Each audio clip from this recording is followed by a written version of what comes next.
Good morning and welcome to the Three Rivers Podcast. I am your host, Ed Troop. It is Wednesday, March 20th, 2024.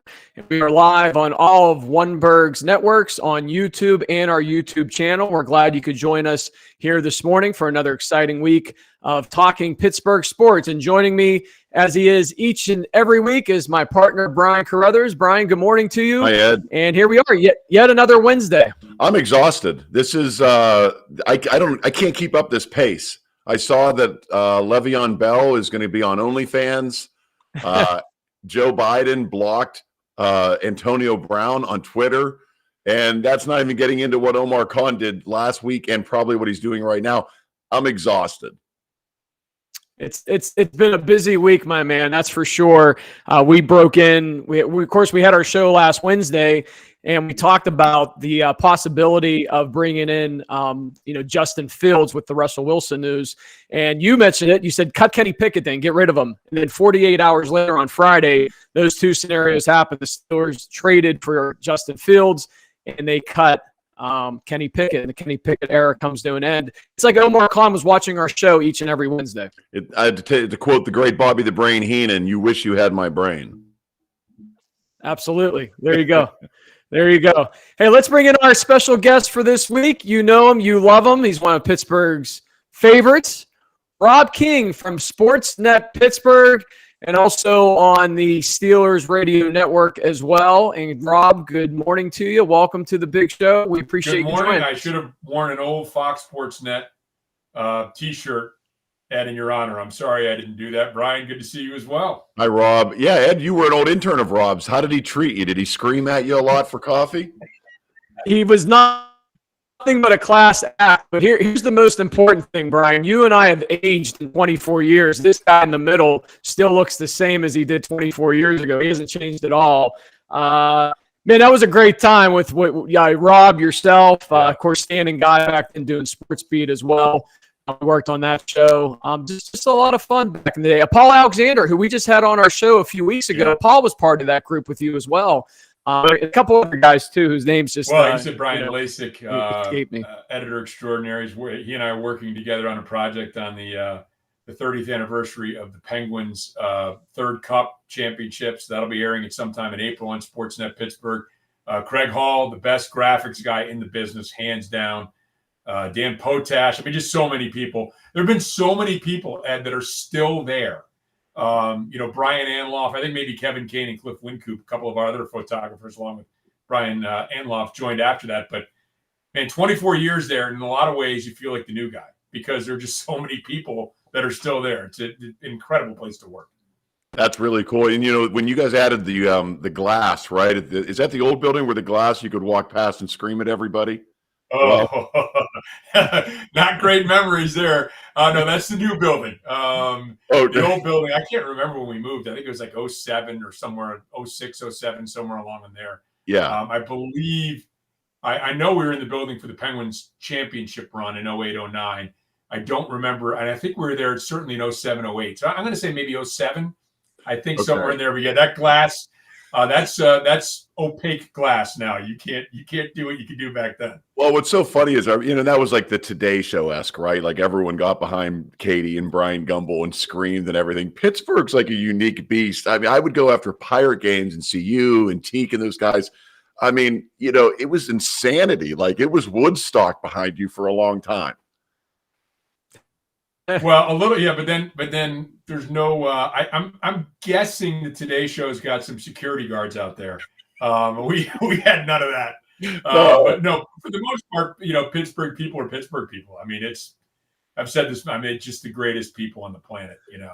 Well, you go ahead. You guys have that awesome setup at PNC Park where you do the pre and post game show. And I don't have the picture up, but Brian caught me about 5 or 6 years ago walking right behind Stan, and I gave a quick wave, and I was right on there, and I think Brian took a picture and sent me, "Hey, was that you?" I was like, "Yeah, that was me behind there." But boy, that's an awesome setup over at PNC Park. And Rob, talk about your coverage with SportsNet Pittsburgh. Now you guys should be gearing up for Pirate season. Starts in about a week. And Hannah Mears will be the new sideline reporter. So it's going to be a 3-person studio for the first time. But we've got experience doing that, for the last several years when I was doing hockey. Every Saturday show was a 3-person show. So I've got some experience doing it. Steven's new, but he's going to be terrific. I don't have any doubt about that. And it'll be a nice dynamic because you have, Michael who can talk about catching, Steven who can talk about pitching. Both of them can talk about hitting. Steven was a really good hitter as well. Great but, hitting pitcher. They'll bring a little bit different point of views on things. So that's going to be terrific. I'm really looking forward to that. And I'm looking forward to this season, guys. The Pirates are going to get good soon, and I hope it's this year. And when they get good, they're going to stay good for a while. I really believe they're extremely well positioned right now heading into the season. It's just a matter of when it all clicks for them. Well, we have a major league lineup for the first time in a few years, right? I mean, every hole is kind of filled with at least someone that you would think is professional quality. So that's new for us for a long time. And our pitching has gotten better pretty much overnight. Yeah, I mean, I think the bullpen's going to be good as long as everybody's healthy. You add a guy like Chapman, and you have Bednar, Chapman, Holderman, Majinski at the end of games. I mean, they're not going to – I don't think they're going to cough up too many leads. And, when I go back to and if the middle relief can hold up as well as I think it will, you go back to those teams 13, 14, 15, they didn't really have – when they added Garrett Cole, they had that ace type of pitcher. But what they really had a lot of was terrific middle relief that sort of quietly stole them 4 or 5 wins a season. You get into the middle innings, you're down 4-3. Both starters have been banged out. Well, your middle relievers are good enough to keep you in the game. Their middle relievers are sort of the soft underbelly of the team. Now you give up a run or two, and now you can come back in with, here comes Melanson and Grilly and Watson, and it's not in that order, but it's game over. So right. I think that the Pirates could potentially have that kind of a bullpen. I think the starting rotation, that to me is going to be the biggest question mark heading into the season. I think the defense has improved with Michael Taylor. They've got a lot of options and the ability to move guys around. Like you said, I think, Brian, the lineup's going to be good. I think the bullpen's going to be solid. I like Keller. It'll be interesting to see what you get out of Gonzalez and Perez. They might go with a piggyback and that fourth guy, a couple of veterans like maybe Fleming and Anderson. Maybe you have a Quinn Priester as your 5th starter, but they're so loaded in the minor league system with just top level arms that if they can, and then, you sign Herman, who is he's a good major league starting pitcher. He should be here, you would think, within the next few weeks. Yes. And Pittsburgh's going to have trouble with that name, right? I'm glad you said Armand because my dad called me immediately and said, "You see, we signed German." I'm like, who? Yeah, no, but you know what? They're going to know his name soon enough because I think he's going to come up and be a good pitcher. They did their due diligence. He's had some off the field issues, certainly. Which hey, don't forget O'Neal Cruz, right? This is a break. This is the coming out party for Cruz after his season was cut short last year. Right. Yeah. I think it's unfortunate, guys. They've had their share of bad luck with injuries because, you just look at this year's team. Oviedo coming into his own. I mean, down the stretch, he was fantastic for the Pirates. And that would have been a great 1-2 punch at the top of the rotation. Mike Burrows would have been the first guy called up last year. He got hurt. O'Neal Cruz, last year was the year he was going to play his first major league season. He was going to work out some of the kinks, and then he was going to be able to hit the ground running this year.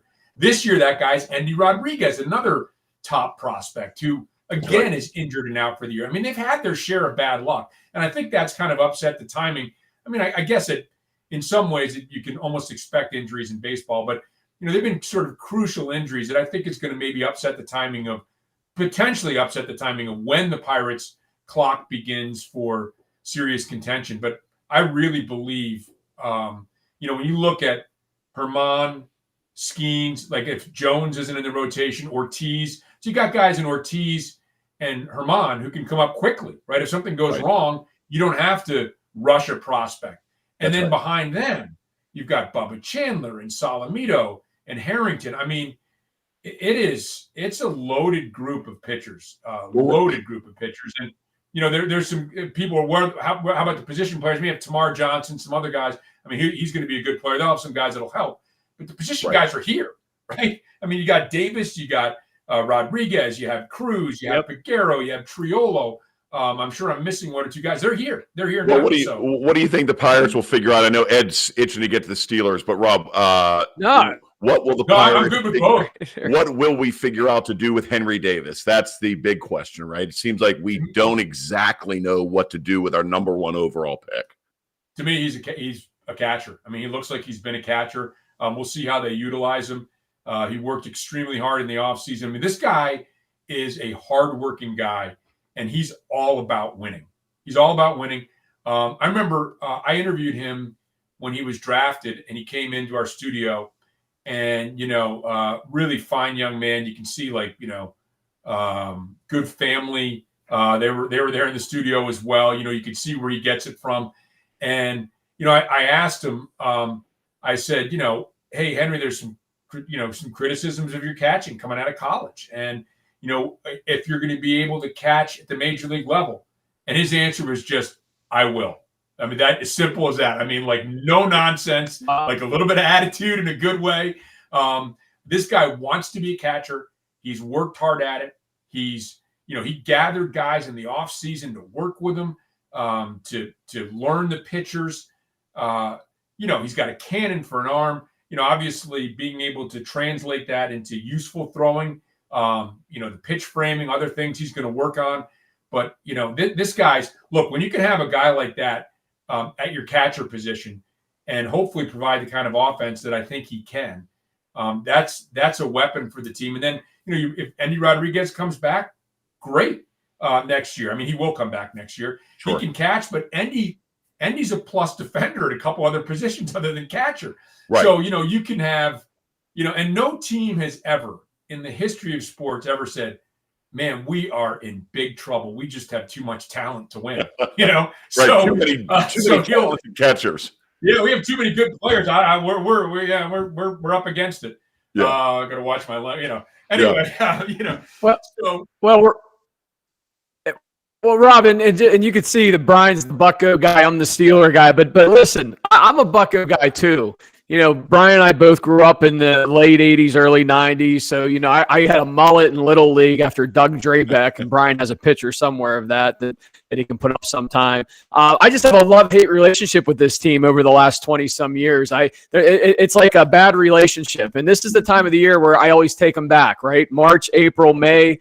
I'm Bucko proud, and then it just falls apart after that. So trust me, I want them to win more than anyone. I'm excited. I've long said that PNC Park in October, we saw a glimpse of that, back in the mid-teens there when they made their run. But man, that is a special place, and it could be a real special place if they can possibly get back to the playoffs and get that atmosphere back. But I think, I've been to World Series, Stanley Cup games. I mean, I've been to some wonderful sporting events. I would have some in my top 5 that people wouldn't even think of. A lacrosse game I saw in college, but that might be the greatest sporting event I've ever been to. That 2013 play-in game, because of the crowd, how into it they were, the electricity in there, the blackout with the flags were moving, and it was like it just felt like Pittsburgh was a beast ready to to eat you. It was great. I mean, I just loved everything about it. Was fantastic. And the Pirates, I think at the end of 15, if they could have a mulligan and do some things over, they probably would.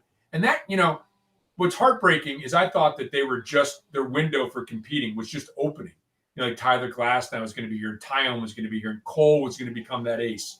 Andrew McCutchen slipped between 15 and 16.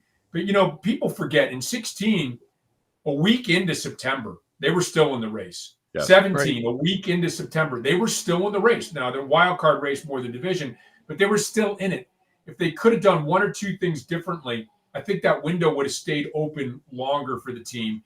And hopefully they've learned, from that. Look, we could have done one or two things that maybe really just one or two things could have made a huge difference. Because, hey, you get one pitcher or one player or whatever that can make a difference. Being in contention could be another wild card bid, and then the opportunity to add to that core. So, I think they made a couple of mistakes there. I really think they're set up to be good for a while, and I really hope, Ed. I want to see those days back. as much or more than anybody. I think they're coming. I mean, we'll see. You still have to perform on the field, but I think they're coming for the Pirates. I have to agree. I was doing a little bit of research, show prep before we came on, and I just pulled up the Pirates spring training stats, and I recognized more names than I have in previous years, and that's always a good sign for you and Brian. Probably, I mean, you went through it, Rob. Very impressive. But no, I'm not surprised. I mean, you knew every minor league player in the system, and Brian does too. So we should just let you two take over. Those names that Rob dealt out, excited. Those names are in my nightly prayers before I go to bed. So I knew all those. Those are some deep cuts, man. I'm impressed, but not surprised. Hey, guys, Major League Baseball is underway this morning in South Korea. The LA Dodgers beat the San Diego Padres 5-2. Every morning I come downstairs. My 7th grader is getting ready to go to school. He always has SportsCenter on. So about 6:15 this morning, he had baseball on. And I said, oh, yeah, MLB is underway. So that was kind of exciting to watch that this morning. The Pirates will open up next Thursday, a week from tomorrow, at Miami. I'll be there, Rob. They are 11 and 13. I'll call you. You'll be there. Good deal. Look, if Shelton's there on a business trip, I'm on a business trip. I'll be there. And I'll be there Sunday. I'll be there Easter Sunday. Forget church. Church is at Miami Marlins Stadium. That's awesome.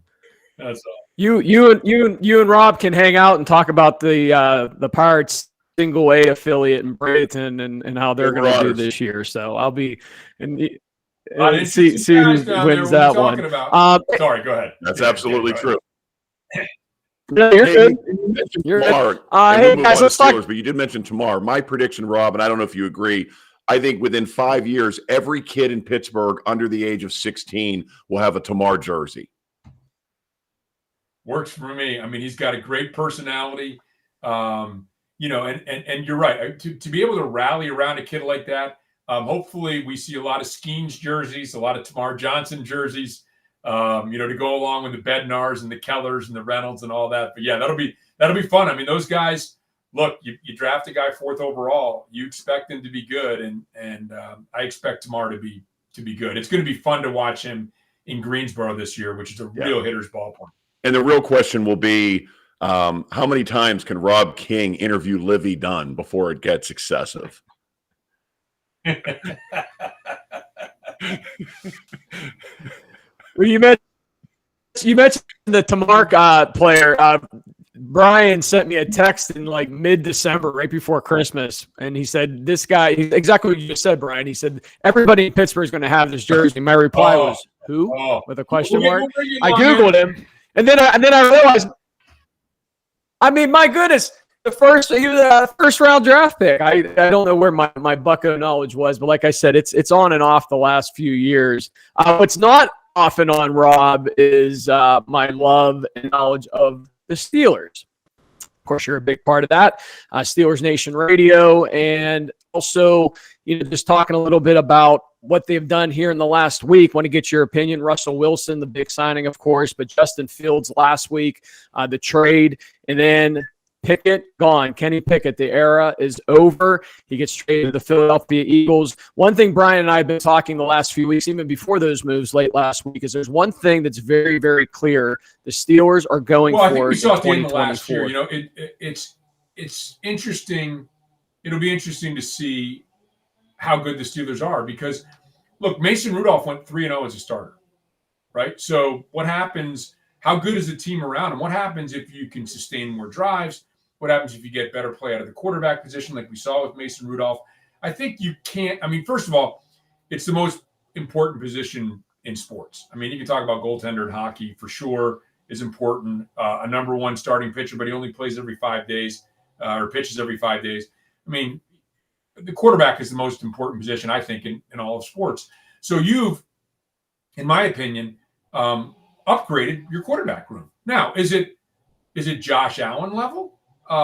It would be a stretch to say that, but you have improved that position to at least get up to the NFL norm, where you expect the quarterback position to be.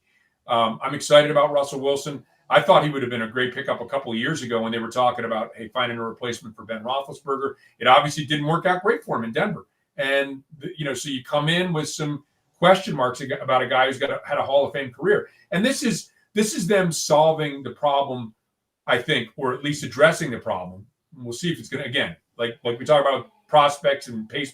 We'll see if it solves the problem. To address the problem of upgrading the most important position on the field. And it's hard for me not to say, look, this is a clear upgrade, both at the starting position and at the backup position, because I think Fields can bring them something, even if he's not your starting quarterback. And even if you think, okay, look, the Bears didn't make a mistake on him. We don't think he's a championship caliber quarterback. We're not going to re-sign him. We're going to move on from him after this year. There's still value there. I mean, this is a guy who can come on and be in packages for you on offensively that teams are going to have to account for. They call them, gadget guys or whatever, but he can come in for 4 or 5 plays a game. Is he going to run or is he going to throw? I mean, it's okay. You put him in the Wildcat. Well, now what, right? You put most guys in the Wildcat. You put Derrick Henry in the Wildcat. He's not throwing the ball. You put Fields in the Wildcat. That's something that teams are going to have to account for. So I think overall the quarterback position is for me a definite upgrade over what they had a year ago. Rob, what was your take on Kenny Pickett being labeled as immature as he kind of tried to figure his way around the NFL?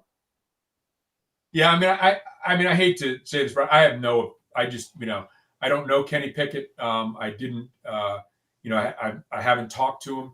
I know the people at Pitt loved Kenny Pickett. I've heard good and bad about it, but I don't have enough firsthand experience with Kenny Pickett to be able to make any sort of comment about him at all. And do you think that 9-8 is acceptable next year? I mean, you and Charlie sit in that room, man. You sat there after that Cardinals loss. That's got to be painful. Where do you put the level of success on this coming season as far as a record? Well, I mean, it's hard to pinpoint a record because obviously it depends upon the teams you're playing against. I think they're in the toughest division in football. Yes. I mean, top to bottom, it's just so strong. There's no weak parts in the game. I mean, you could go, you looked at, every year under Brady, and I'm not trying to take away from what they did, but I mean, they're 6-0 in the division before the season even starts, So in a 16-game season, what are you going to do in the other 10 games? That's right. Where it really, so if you're 6-4, hey, you're a 12-4 football team. Great season. Well, now if you're 3-3 in that division and you're 6-4, now you're a 9-7 team. So it's hard to predict the score, but I think everything they've done, even the Deontay Johnson trade, I think of all the moves they've made, that's the one that's sort of been scrutinized the most. But I've been doing some research on the older Steelers for a different project, and Chuck Noll, he got rid of Roy Jefferson, their top receiver and a guy who made a Pro Bowl because he didn't fit with what they were trying to do, and whether that is personality wise or on the field. The Steelers must have thought, hey, Deontay Johnson doesn't fit with what we're trying to do, so let's move on. When you have a new coordinator, I think you have to take some of those things into account, that they're just maybe looking for a different kind of fit at that receiver position. Now, they have a glaring hole there, but I think with Jackson, they needed to get faster on the back end. That was clear, crystal clear from last year. And Jackson is a guy that will do that for him. I love Deshaun Elliott. Always liked him. I liked him with the Ravens. I think he's a good, solid football player. You add Patrick Queen. Again, you're talking about speed at the linebacker position, what he's capable of doing. So I think this defense it's gotten faster. It's gotten better. And I like what they've done there. And then offensively, look, you're putting a veteran guy into a young group and hoping that he can help that group grow, because they have a hole now at center. We know that they have a hole at wide receiver. That's obvious too, although I suspect they'll make some move there before the draft. We'll see. They did add Van Jefferson. I mentioned Roy Jefferson earlier. They did add Van Jefferson, but he's more of a 3 or 4 type receiver, I think. I love what they've done so far, but there's, clearly there's still work to do. But it's hard for me not to think that when you add the pieces they've added now and you get the draft picks coming up, that this is not going to be a better team heading into next season than they were this year, and they made the playoffs this year. And I think you look back at Omar Khan's first real draft last year, a year ago, and how strong that draft was. How many key players have come out of that draft that look to be the future, have already made impacts in their rookie seasons.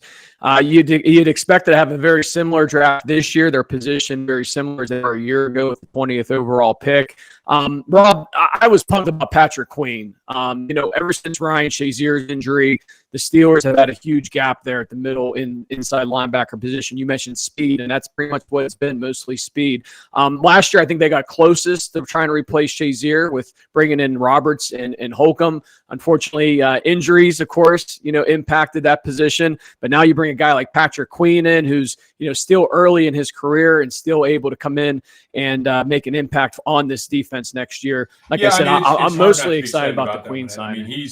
This is a really good football player. And again, there's going to be questions, right? I mean, he was better after the Roquan Smith trade. So was that a linebacker right maturing, or was that a guy that was really aided by having a premier player next to him? Matt Williamson, who's also on the Steelers Nation Radio and who I have just a ton of respect for, he's done some research on the inside linebacker position. A lot of young guys really struggle. A lot of young guys who are high draft picks struggle early in their career.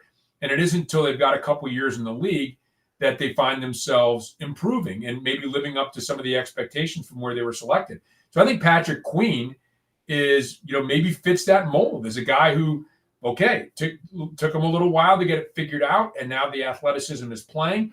I really loved the work Cole Holcomb did last year. I thought Landon Roberts showed more than a lot of people expected. So, that's been a sort of a black hole, as you mentioned, since the Ryan Shazier unfortunate injury, obviously.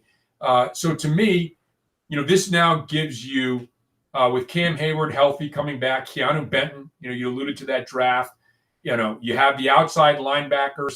Now you have the linebacker position on the inside. You got a corner in Joey Porter Jr. You have Minkah Fitzpatrick at the safety position. At every level now, and in every position, one side or the other of the field, and in the case of outside linebacker, both sides of the field, you have difference makers. You have guys that, and I'm a big believer that, look, teams will exploit every weakness they possibly can, but great players elevate the other players around them, right? They make them better. If you're inside of TJ Watt, they're not going to block TJ Watt with one guy, right? So they're going to block him with the tackle. Maybe they have to bring a tight end in, or maybe they have to chip him with a running back. Well, if you have to chip him with a running back, guess what? That's one more guy that's not out in a pattern. So what does that do? That helps the coverage guys. So these great players are going to always have a trickle-down effect on the players around them. That's just one example of that. And I think the Steelers are adding difference makers, have added another difference maker in Queen, and that just gives them, playmakers all over the field defensively.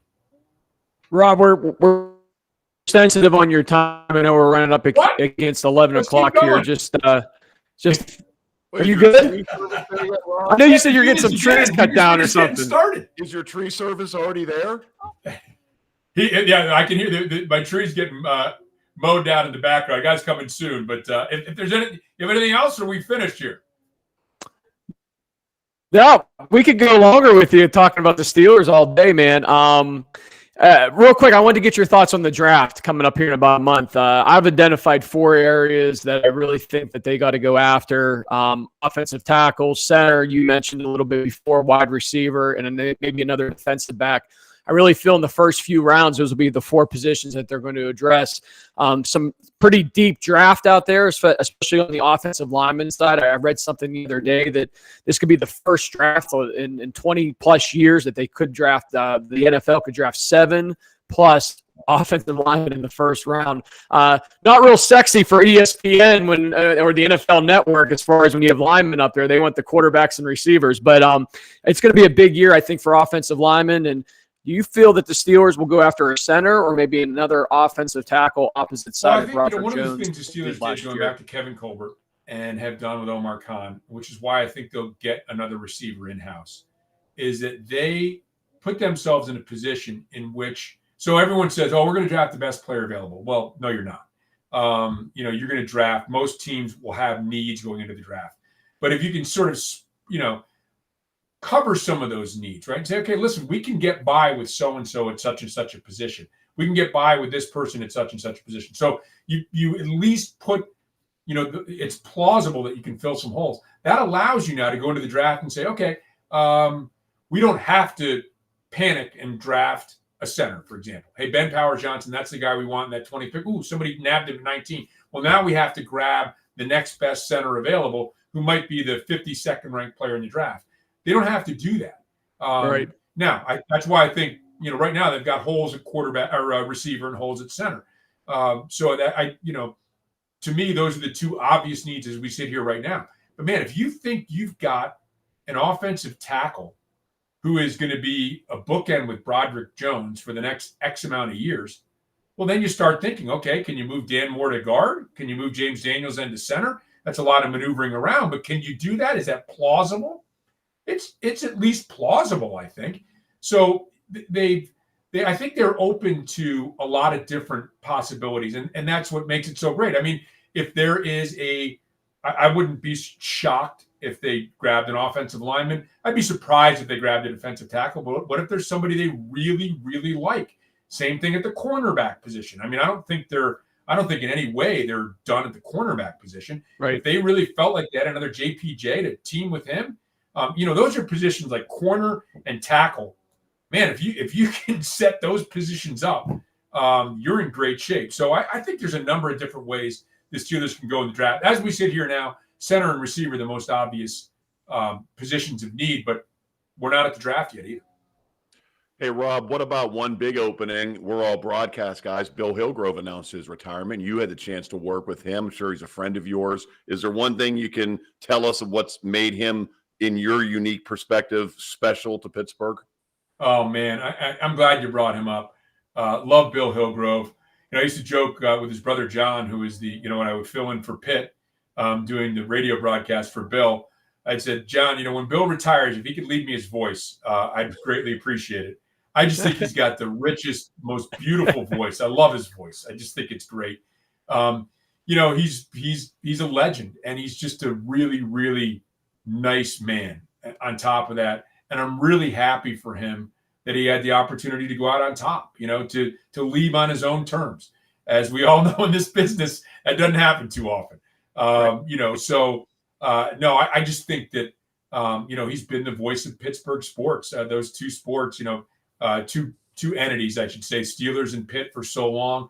I'm glad he's still doing Pitt, and I'm glad he's still going to be around. But I just think I think the world of Bill as a broadcaster, and great, really great guy, always fun to see. So again, glad for him that he had the opportunity to say, "Hey, I'm ready to step away." It's one of these unique positions, right? It would almost be like hosting the Tonight Show or like a late night show. Your audience grows with you, so you have the ability to watch Hillgrove's whole career in front of your eyes as the soundtrack of your life. It's unique, man. Yeah, I mean, think about it. Think about just see a job listing, right? Okay, we have a job listing. We need a copy editor or whatever. Okay, yeah, the position's open, whatever. We need a sportscaster here, Pittsburgh. That job hasn't been open in 30 years. 30 years he's called the game. Generations of fans have listened to, grown up, and helped appreciate the Steelers because of the voice of the great Bill Hillgrove. Yeah, no doubt. And before that, Jack Fleming, was the play-by-play guy for the 20, Steelers. almost 25 so years. two legendary names for sure. Yeah. Right. Rob, another name to ask you about, Stan Savran. And of course, you had the pleasure to work with Stan over the years. And, over the years for us, even, we've had run-ins with Stan. Of course, I told you I interned with you guys way back in the day. And Brian and I did a sports show at Point Park when we were in college. Stan and Guy used to come on to that as well. Just a first-class act and legendary, man, legendary. Stan is sure missed. I used to listen to him and Charlie during the post-game show. The Steelers would lose. I'd go out and cut my grass in frustration, and then I'd listen to two of them. And this past season, I was listening to you and Charlie talk about the game. So it was always helpful to me while I was cutting grass and trying to digest the Steelers losing when they lost. Who gave you but just talk a little bit about Stan as well. Oh, come on. Uh, After all that. Rob, because I want him. Because Yeah. I want him Well, back on the Stan, show one day again. You know, I shared an office with Stan. My desk was right across from him for 23 years. You know, we had a lot of great conversations. He was obviously not only a great broadcaster, but an extremely bright man. Great to talk with. Those are the things I missed because we were sometimes on the air together, but rarely. Penguins playoffs. Occasionally, I did a couple sports beats with him, filling in for Guy, which was a lot of fun. Knowing that was a legendary show. Just a great guy, a great broadcaster, very singular with his style. I miss him, man. I miss him. Obviously, most people miss him as a broadcaster. I miss him as a friend. He was wonderful, wonderful guy. Great stuff, Rob. Well, we appreciate you coming on the podcast this week. We'd welcome you again in the future. We'd love to have you on again. Mostly maybe get into this Bucko season. We'll bring you back on to talk some Bucko baseball. Work on him, Brian. Get him going on our Buccos. This is one city, one team, one dream. I'll call you from Miami, Rob. Got it. Thank you, guys. Appreciate it. Thank you. There he is, Rob King, the great one. Thanks, Rob. There he goes. Talking Bucko baseball, talking the Steelers. Exciting time to be in Pittsburgh, Brian. And, we didn't even get on to March Madness, but that's okay. We don't have to. We got enough exciting things going on with the Steelers and the Pirates. Rob King and you have me sold on the Pirates. I'm going to say it right now. It's March 20th. I'm sold. I've heard this before. I got the flag up behind me. Something like, I haven't thought about the Pirates. Training camp starts in 9 weeks. My vision has changed, and I lose you, but that's okay. For now, it's fine. Well, I got the flag up behind me, so you should at least appreciate that, right? Of course. I want to just say about Rob King, what a genuinely nice person, man, and thanks for doing the show. And there's a lot of speculation of where he'll be this Steelers season, and I hope it's wherever he wants to be because he does a great job on the post game. If there's more to that, I hope it's great if he wants it, and I hope he comes back. More importantly, first class act, and the hell with everything Steelers. Come back here, Rob. You always have a home at Oneburg. Well, I think we should have a Rob King, Brian Carruthers Bucko talk here on the big show. I think you guys had some chemistry. I mean, when you both were naming AA Pirate players, man, I was impressed. It was very impressive. If you can sit down in a bar, and I feel like maybe 50% of the Pittsburgh sports base can now do it. If you can sit down and we can have a reasonable discussion of the benefits and the pros and cons of having Neil Huntington opposed to Ben Charrington, you're A+ in my book. That's agree. it. I want a second date. I'm giving you a rose. I'm choosing you. Well, next Wednesday, we can talk more Bucko baseball. We'll be 24 hours away from the start of the season. And make sure you join us on the Three Rivers podcast next Wednesday for another exciting edition. He is Brian Carruthers. I said your last name kind of weird there. I don't know. Something happened when I was saying Carruthers. It like Brothers? I don't know. You're no Rob I messed King. that up. How about you don't know. totally defaced the spirit of Stan Savran when you said that Rob's better than Stan? Did you just panic or what went wrong? No, you asked me about the post-game show. So Stan was wonderful too, man. I absolutely love Stan, love Rob, love Charlie Batch. We'd like to get Charlie Batch on the program sometime. Maybe Rob can help us with that. We'd love to have Charlie. So what? You'll lie to him and say that you thought he's a better quarterback than Roethlisberger? Like you lied to Rob because he was in front of you? This is serious problems. We got to work on that. Well, I would tell Charlie he was definitely a better quarterback than Kenny Pickett. How about that? But to be determined. Charlie Batch was to be determined. Charlie, it is to. And how good is Rob? It is to be determined. Well, with that, we're going to sign. How good is Rob King that I said to him that I described Kenny Pickett as immature and he didn't take the bait. I wanted him to go, yeah, Pickett's a piece of garbage. So we could big ratings for us. He's a pro. He wasn't going to fall for it. First class act, man. That's going to do it for our broadcast this week here on the Three Rivers podcast. We will be on next Wednesday for another edition. Make sure you tune in then. Enjoy your